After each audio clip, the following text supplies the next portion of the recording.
Bonjour tout le monde! Je sais pas pourquoi je fais ça avec mes mains, ok?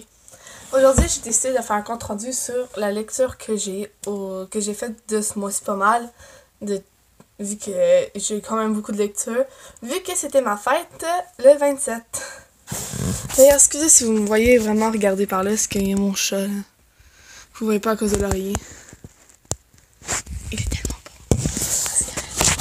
La sœur vanille de chez ma mère, ça s'appelle pas cigarette. Ok. Je vais commencer par le After numéro 5 parce que oui, j'ai toute la collection et j'ai recommencé à lire le 5 parce que c'est le seul que j'ai pas relu 6000 fois encore. Je peux vous lire derrière si vous voulez. Si la vie n'a jamais été simple pour Tessa et Ardin, chaque nouveau défi a renoncé à leur amour.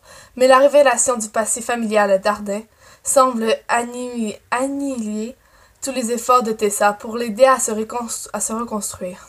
Et quand deux tragédies touchent Tessa à son cœur et dans son corps, Ardin paraît incapable de soutenir à son tour. Pourtant, il est évident que les deux amants passionnés ne sont plus si différents de l'un de l'autre. Tessa est plus la gentille jeune fille naïve. En plus, qu'Ardin n'est plus aussi égoïste que lors de leur rencontre. Mais cela va-t-il suffire pour sauver leur amour? Tessa devra-t-elle abandonner pour ne pas se sacrifier sur l'autel de leur amour? Ardin devra-t-il accepter pour laisser Tessa vivre seule ou avec lui? Si vous voulez, je peux vous montrer derrière. Même si je pense pas. Donc, c'est vraiment After, c'est une collection que je vous conseille fortement. C'est un des livres que j'adore le plus du monde. Une série de Anatome d'ailleurs, et je l'adore. Le deuxième, c'est Dark Goddess. C'est un manga. J'aime beaucoup les mangas, si vous ne savez pas. Je voulais le derrière. Un exorciste raté, une déesse sadique pourront-ils empêcher le monde de sombrer, Fils d'un prêtre bouddhiste, Nagar Sunji est un lycéen qui passe ses journées à tirer au flanc. Il préfère laisser son prodige de frère cadet exorciser les mauvais esprits avec son père. Mais le jour où il rencontre Anjo, une étrange belle jeune fille qui prétend être une déesse, tout bascule dans sa vie. Un vent divin se lève, pourrait-il bien annoncer une tempête? J'ai le tome 1, il y a 3 volumes, puis je compte les acheter les 3, c'est vraiment une histoire attachante. On s'attache au personnage du garçon et à la fille. Les dessins sont tellement beaux. Attends, ça c'est la fille, je la trouve tellement belle. Magnifique les dessins. C'est un livre que je vous conseille parfaitement. Pour une histoire plus classique d'amour, il était fait pour moi. C'est une histoire d'amour, je voulais derrière, ça va plus. Il était fait pour moi. Shakespeare n'a rien compris. Roméo et Juliette, complètement à la côté de la plaque. Deux amants maudits, déchirés par leur famille, par le destin, lamentable histoire. La vérité, c'est qu'il y avait quelqu'un dans le tableau avant Juliette arrive. Quelqu'un que Roméo aimait beaucoup. Rosaline. Moi. Juliette n'avait en rien une douce innocente jeune fille écrasée par la fatalité. Elle avait choisi sa destinée. Et Roméo, lui, avait déjà une âme sœur. Il était fait pour moi. C'est moi qui leur ai passé le reste de l'éternité si. On a tous un Roméo dans le cœur qui a choisi une autre Juliette. Enfin, c'est une histoire que Rosaline tombe amoureuse de Roméo, qui est Rob, mais qui rencontre sa cousine, la Rosaline Juliette, et qui tombe amoureux, puis c'est un peu, on voit l'histoire, qu'est-ce qui se passe. Je peux pas trop vous donner pour pas vous spoiler sur le livre, si vous voulez l'avoir. Fairy Tail, le tome 1. J'ai vu l'anime au complet, je me suis dit, pourquoi pas les lire? C'est Fairy Tail, c'est l'histoire de Natsu et Lucy qui est dans une guilde et qui ont beaucoup d'aventures ensemble, et qu'on voit le lien qu'il y a avec des personnes qu'on est attaché fort. Je vous lis le derrière du tome 1. La guilde magique sont des associations qui proposent différentes tâches aux magiciens. Allant la recherche d'un objet au règlement du conte le brutal, Lucie, une jeune fille, rêve d'intégrer une de ces guildes. Un jour, elle rencontre Natsu, un magicien maîtrisant le feu. Ce dernier l'invite à rejoindre sa guilde. Il s'agit de la célèbre Fairy Tail, Le sujet de tous les rêves de Lucy, mais la guide de Fairy Tail, est bien mystérieuse et elle semble être à l'origine de nombreux scandales. C'est Lucy, Natsu et Happy.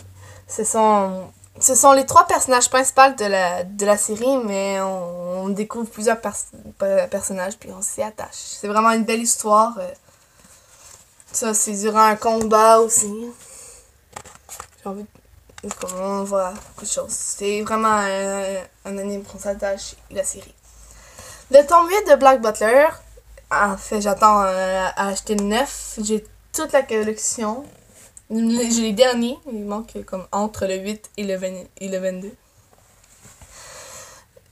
Black Butler, c'est un majordome qui est au service de Ciel Phantom Eyes, qui est un garçon que ses parents sont morts dans un incendie sombre, puis surtout que... Il y a comme un papier en arrière. Sébastien, c'est un majordome, mais un démon. On apprend un peu plus de qu'est-ce qui se passe dans leur vie et tout. Surtout que Sébastien doit accomplir la revanche de Ciel.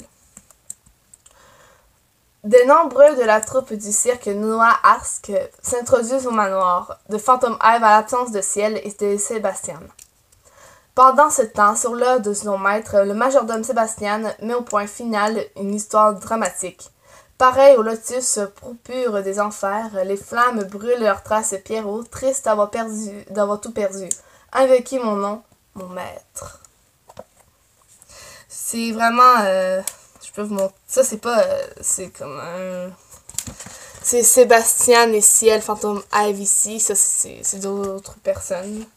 Mais c'est vraiment une bonne série. J'ai écouté l'anime, puis j'ai lu en ce moment. C'est vraiment bon.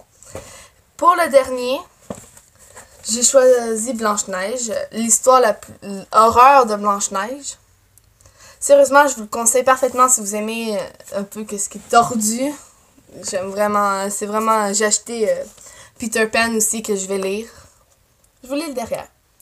Une femme coupable d'un crime dont elle n'a pas pu se souvenir. Une évasion vers une forêt où la noirceur ne revient jamais seule.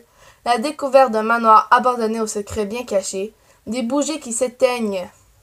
Des ombres qui se lèvent. Des objets qui se déplacent d'eux-mêmes. Et des coups qui résonnent contre la porte avant qu'on ne la défonce.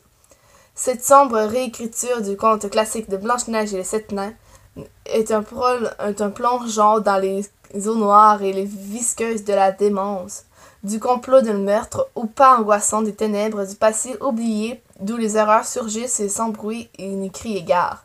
Il est déjà trop tard pour reculer. Que feriez-vous d'abord, le présent ou le passé? C'est tout pour ce... Je peux pas parler plus de ce livre-là parce que ça serait comme vous spoiler. Je sais pas si vous pouvez comprendre, mais ça serait tout pour cette vidéo d'aujourd'hui. Ah, et au fait, il va y avoir d'autres épisodes d'Amour Sucré. C'est juste que j'attends d'avoir assez de PA pour tourner. Moi, en attendant, je vous souhaite de vous abonner à ma chaîne, de laisser un commentaire, de liker, de me suivre sur mes réseaux sociaux. Et en attendant, je vous dis ciao!